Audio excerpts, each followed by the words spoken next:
I see a lot of stuff online these days. Should I put a line on my ball when I putt or not? You should put a line on your ball, but it's not for the reason you think it is. We're going to show you what that reason is. I see a lot on the internet these days where different instructors and different golf forums are advocating not to use a line.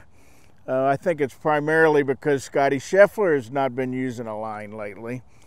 But if you look on tour and you see almost all the players use a line to putt, and if you look at the LPGA tour and you find out that almost all of those use a line, the news is you should use one too when you're playing.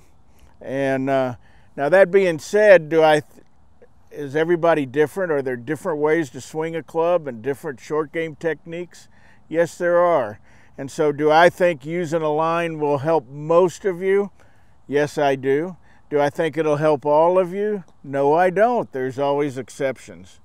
But if you'll continue to use a line and understand the concept behind why the line works, I think it'll make you a better player. The only time I see that a player shouldn't use the line is if they try to be too perfect and it makes them guide their stroke trying to make it go straight.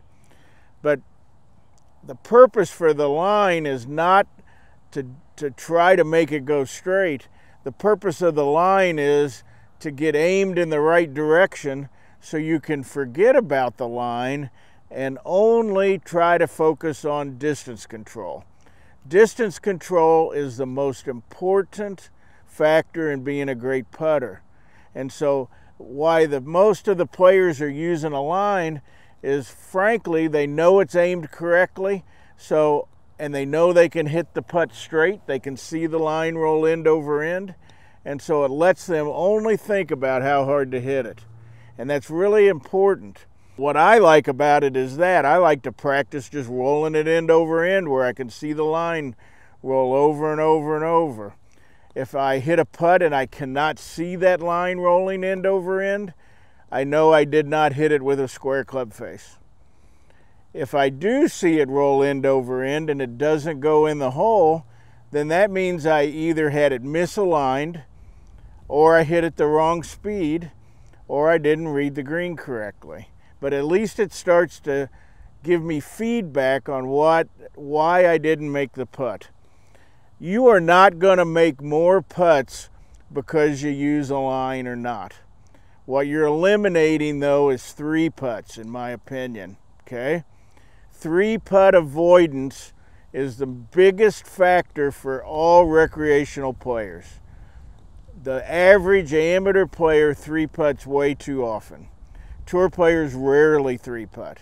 And the reason they rarely 3 putt is because they use a line on their ball and all they focus on is speed. And that's what I want you to do. And I promise you'll be a better putter. So line your ball up, line it. I think it's more important on the long putts than the short putts.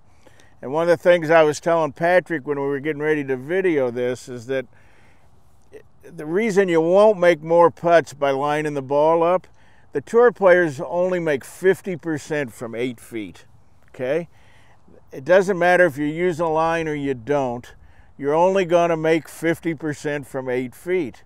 So all these bogus studies that everybody's putting out online saying, oh, they've hit 1,000 putts from 10 feet and they showed no statistical advantage, they're not going to show a statistical advantage.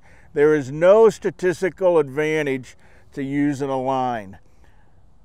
But I promise you, if you do, you'll 3-putt less often if you understand it's distance control we're trying to achieve.